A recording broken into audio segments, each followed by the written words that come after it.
신약성경 고린도후서입니다. 고린도후서 5장 11절에서 21절까지 말씀입니다. 고린도후서 5장 11절에서 21절까지 말씀. 제가 가지고 있는 성경으로 신약성경 291면에 있습니다. 저희 여러분들이 한 절씩 교독 후에 마지막 절 21절은 우리 함께 합독하도록 하겠습니다. 자, 먼저 읽습니다. 우리는 주의 두려우심을 알므로 사람들을 권면하거니와 우리가 하나님 앞에 알려졌으니 또 너희의 양심에도 알려지기를 바라노라.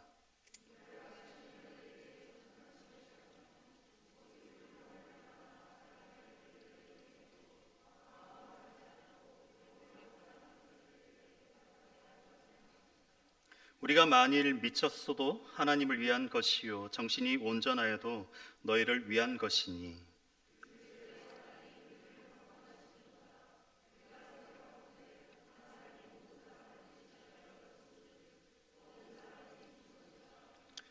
그가 모든 사람을 대신하여 죽으심은 살아있는 자들로 하여금 다시는 그들 자신을 위하여 살지 않고 오직 그들을 대신하여 죽었다가 다시 살아나신 이를 위하여 살게 하려 함이라.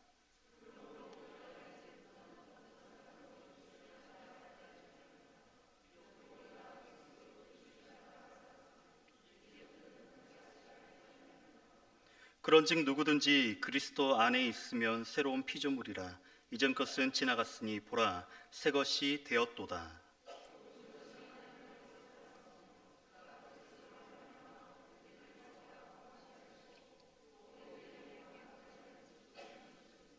곧 하나님께서 그리스도 안에 계시사 세상을 자기와 화목하게 하시며 그들의 죄를 그들에게 돌리지 아니하시고 화목하게 하는 말씀을 우리에게 부탁하셨느니라.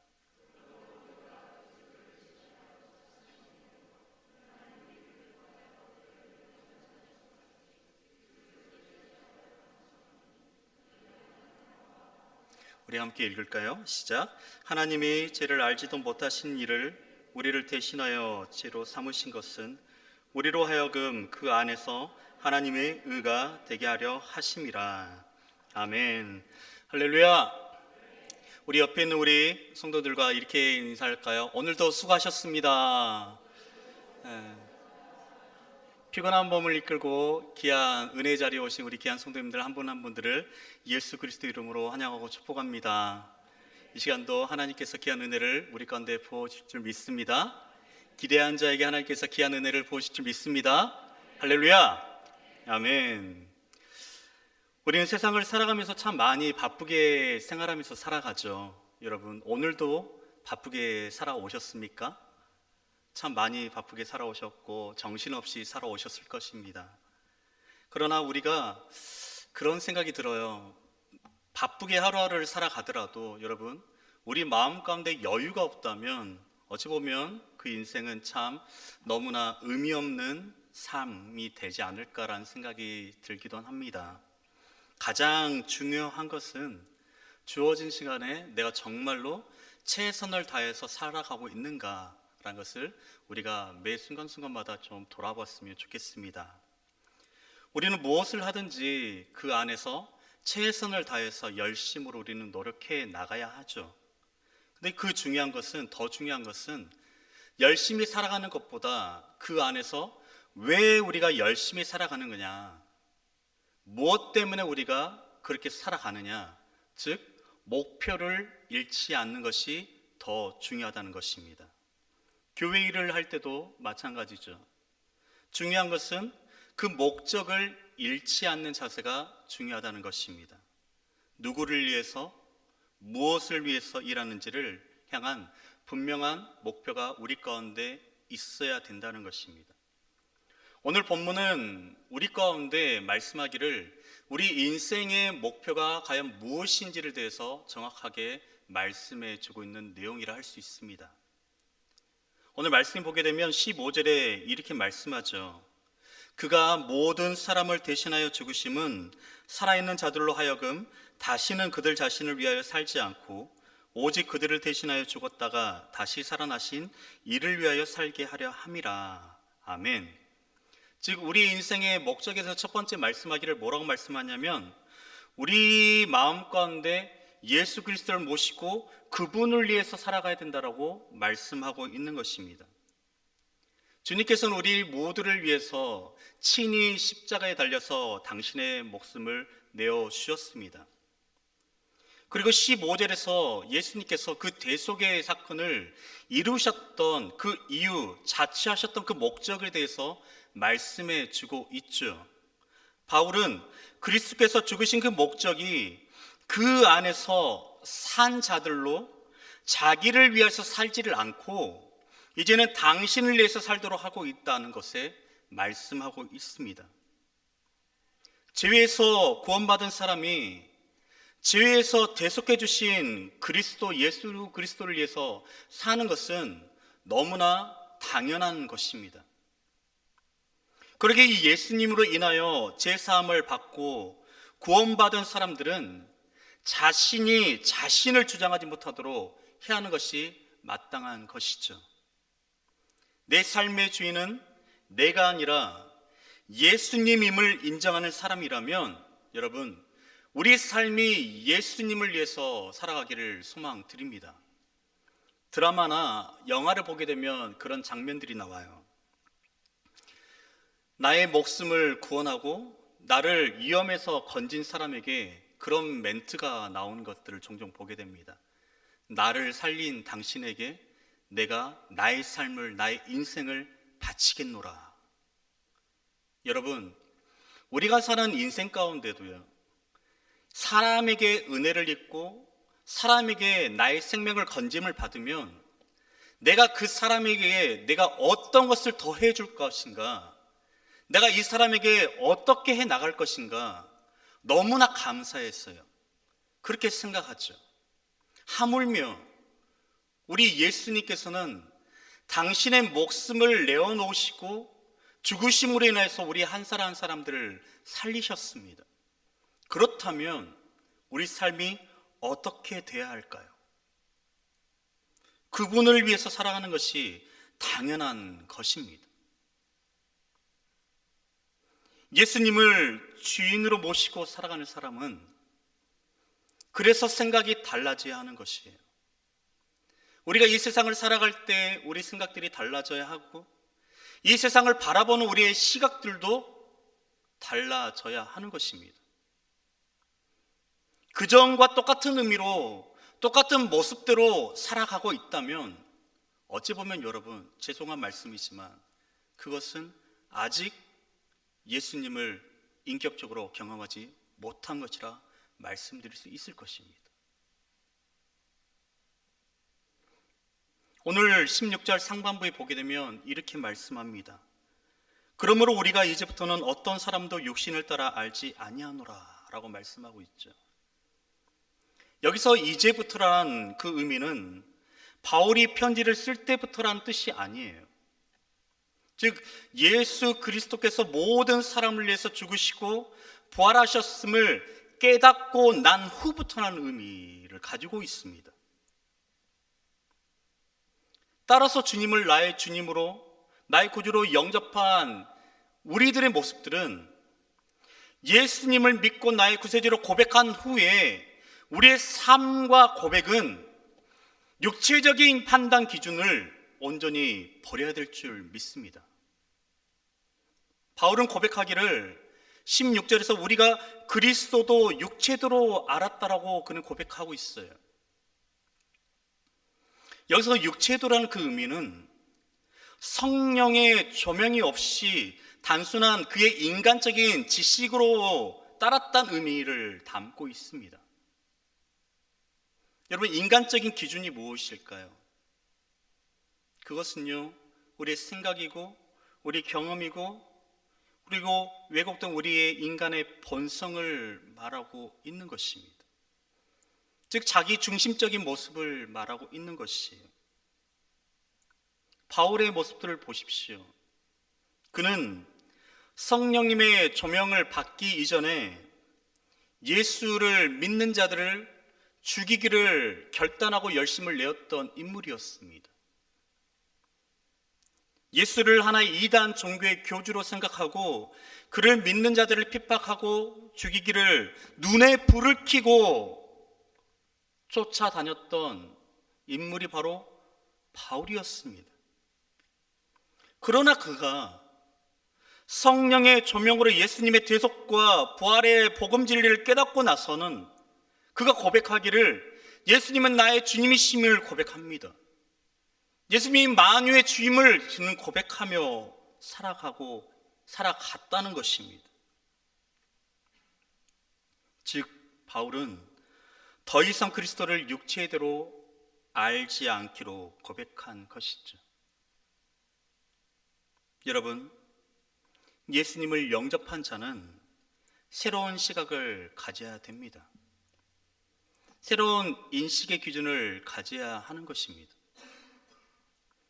그런데 우리의 모습들은 그리스도인이라고 하면서도 세상의 관점을 가지고 세상을 바라보고 있지는 않는지 이 시간 온전히 돌아보는 시간 되기를 소망합니다. 사람들을 평가하는 기준이 돈이나 명예나 권력, 사회적 지위나 학벌에 있지 않는지 돌아봐야 하는 것입니다.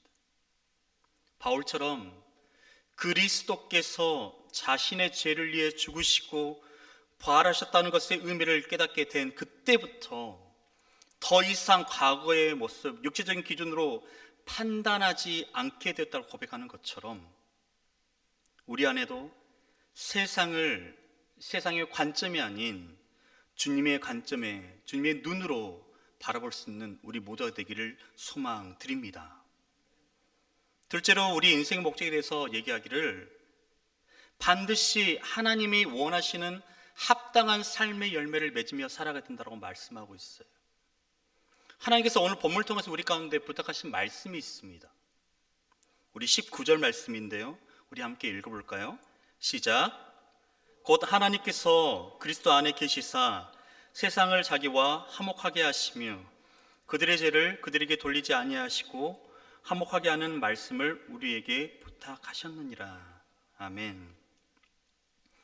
예수님께서는 이 땅에 오셔서 우리 인류의 죄를 십자가에서 대속하셨습니다. 친히 우리들의 죄를 위하여, 나 자신의 우리 한 사람 한 사람들의 죄를 위해서 예수님께서 친히 산 제물이 되셨습니다. 그래서 성경을 보게 되면 예수님께서 인간의 죄를 대속하실 때 속죄 제물이 되셨다는 말씀은 없어요.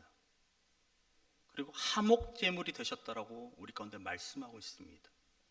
즉 하나님께서 원하신 것은 예수 그리스도를 통하여서 이 세상과 화목하기를 원하셨다는 것입니다. 화목이셨기 때문에 우리의 죄를 우리에게 돌리지 않으셨던 겁니다. 또한 하나님께서 우리의 죄를 우리에게 돌리지 않으신 것으로 그치신 것이 아니라 은혜를 받은 자에게 부탁하신 말씀이 있어요. 그것은 화목하게 하라는 말씀의 부탁입니다. 화목하게 하는 말씀을 우리에게 부탁하셨다는 것은 먼저 믿는 자들이 복음을 듣지 못한 자들에게 자신들이 받은 그 은혜를 흘려보내라는 의미를 가지고 있는 것입니다. 하나님께서 인간을 사랑하셨다는 그 사실을 모르는 자들에게 알리기를 원하셨다는 것이죠. 여러분, 우리는 이 세상 가운데 빛입니다. 믿으십니까? 소금입니다. 믿으시죠? 그렇게 고백하십니까? 우리가 그 사명들을 잘 감당하기 위해서는요, 우리 안에 성령의 충만함이 필요한 것입니다. 왜냐하면 우리는 빛 그 자체가 아니기 때문에 그래요. 오직 빛 대신 예수 그리스도 안에 거할 때만 우리가 반사체로서의 역할을 감당할 수 있기 때문에 그렇습니다. 사랑하는 성도 여러분, 성령 충만함을 받으시기를 축원드립니다. 그리스도인들은 필연적으로 성령의 그 아래에 있을 수밖에 없는 존재들이에요. 따라서 그리스도인들은 성령의 소욕을 쫓아서 육체의 소욕을 물리치고 그로 인해 세상 가운데 그리스도의 빛을 비추는 자가 되어야 하는 것입니다. 나만이 아니라 나의 사랑하는 가족들을 위해서, 나의 사랑하는 사람들, 한 사람 사람들을 위해서 그 사람들에게 하나님의 뜻을 비추고 그리고 모든 사람들을 하나님과 화목하게 하는 그 길을 우리는 걸어가야 하는 것입니다. 사랑하는 성도 여러분, 화목은 예수 그리스도 안에서만 이루어질 수 있는 것입니다. 그러기에 성령 충만함으로 그 화목을 또한 흘려보낼 수 있는 귀한 성도님들이 되기를 축원드립니다. 마지막으로 우리 인생의 목적은 주님의 화목의 사신이 되어야 된다는 것이에요. 20절 상반부에 이렇게 말씀하고 있습니다. 그러므로 우리가 그리스도를 대신하여 사신이 되어, 즉 그리스도를 대신하여 사신이 되었다고 말씀하고 있어요. 사신이라는 그 단어를 어학사전에서 찾아보게 되면 이렇게 정의하고 있습니다. 나라의 명을 받고 외국에 파견되던 신하, 즉 왕의 권한을 대행하는 신하라는 뜻을 가지고 있습니다. 오늘날로 말하면 다른 나라에 파견된 대사와 같은 역할입니다. 바울 그는 본래 세상적으로 볼 때 고귀한 가문에서 태어났고 높은 수준의 교훈을 받았고 유대 사회에서 장래가 촉망되어 안정된 삶을 보장받을 수 있었던 인물이었습니다. 그러나 그가 예수님을 만난 이후에 그 모든 것들을 하나의 배선물로 여기고 오직 그의 삶이 하나님의 의를 위해 살아가는 그리스도의 사신이 되어서 살아갔음을 우리는 성경을 통하여 보게 됩니다. 빌립보서 3장 7절부터 8절까지 말씀에는 이렇게 우리 가운데 말씀하고 있습니다. 우리 함께 읽어볼까요? 시작. 그러나 무엇이든지 내게 유익하던 것을 내가 그리스도를 위하여 다 해로 여길 뿐더러 또한 모든 것을 해로 여김은 내 주 그리스도 예수를 아는 지식이 가장 고상하기 때문이라. 내가 그를 위하여 모든 것을 잃어버리고 배선물로 여김은 그리스도를 얻고. 아멘. 근데 여기서 우리가 알아야 할 것은 그리스도의 사신으로 부름받은 것은 비단 바울이나 초대교회 당시의 사도들만이 아니란 사실입니다. 조금 전에 저는 사신의 어학 용어에 대해서 말씀을 드렸습니다. 즉, 이 시대를 우리가 살아가고 있는 우리들이 그리스도의 귀한 명령을 받은, 권한을 이행받은 사신이란 사실을 우리는 반드시 기억해야 할 것입니다. 어떤 사신입니까? 화목의 사신으로 살라 명하고 있는 것입니다. 여러분, 화목의 사신으로 여러분들은 어떻게 살아가시겠습니까? 막막한가요? 너무 광범위하신가요? 두 가지만을 말씀드린다면, 첫째는 그리스도의 명예를 지키며 살아가시길 소망드립니다. 우리가 살아가는 이 세상은 여전히 우리는 악한 세력과 영적 싸움을 하며 살아가는 세상입니다.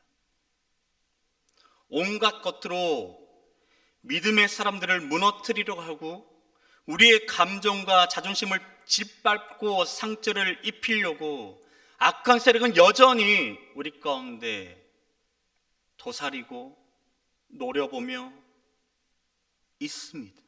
그러할 때 우리는 맞대응하며 그들과 함께 같은 방식으로 우리를 헐뜯고 우리 가운데 상처를 입힌 자들에게 똑같은 모습으로 이에는 이, 눈에는 눈, 그 모습으로 우리는 살아가야 할까요? 저는 그렇게 생각하지 않습니다. 그 순간에 우리는 무엇을 바라보기를 원하냐면 예수님을 바라보기를 소망합니다. 예수님께서는요,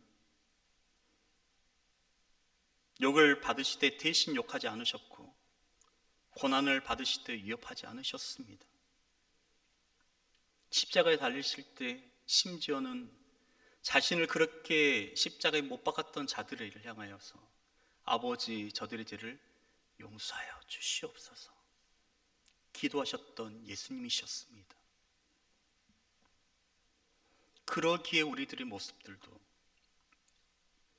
여전히 악한 세력 가운데 대적하며 우리는 살아가야 하지만, 우리를 힘들게 하는, 우리를 어렵게 하고 우리 가운데 상처를 입히는 우리의 사람들에게, 우리 이웃의 사람들에게, 그들에게는 화목의 사신으로서 그리스도의 사랑을 전하며, 어쩔 때는 우리 안에 조그만 손해가 있다 할지라도 감내하며 살아가야 하는 것입니다.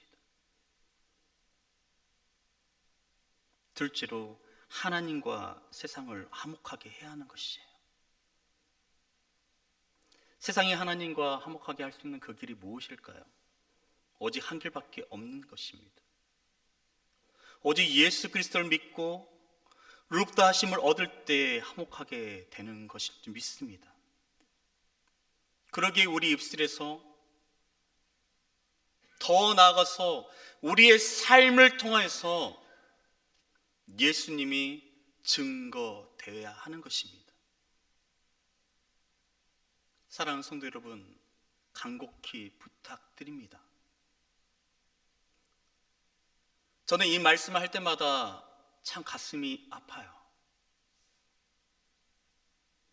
왜 주님이 손가락질을 당해야 하셨을까?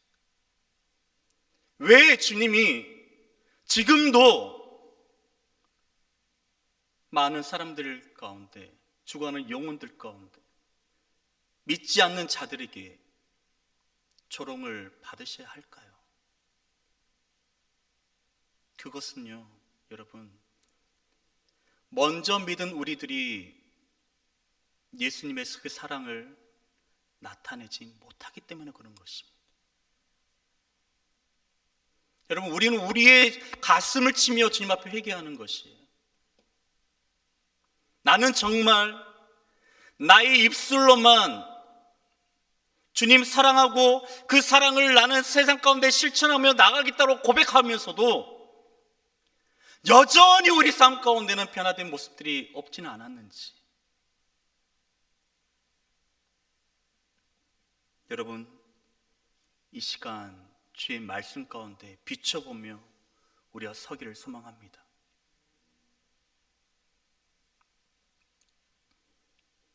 화목의 사신으로서 그 사명을 감당하기 위해서는 우리 삶이 주님 앞에 온전히 바르게 서 있어야 하는 것입니다. 언젠가 우리들은 다 예수 그리스도의 심판대 앞에 서게 될 것입니다.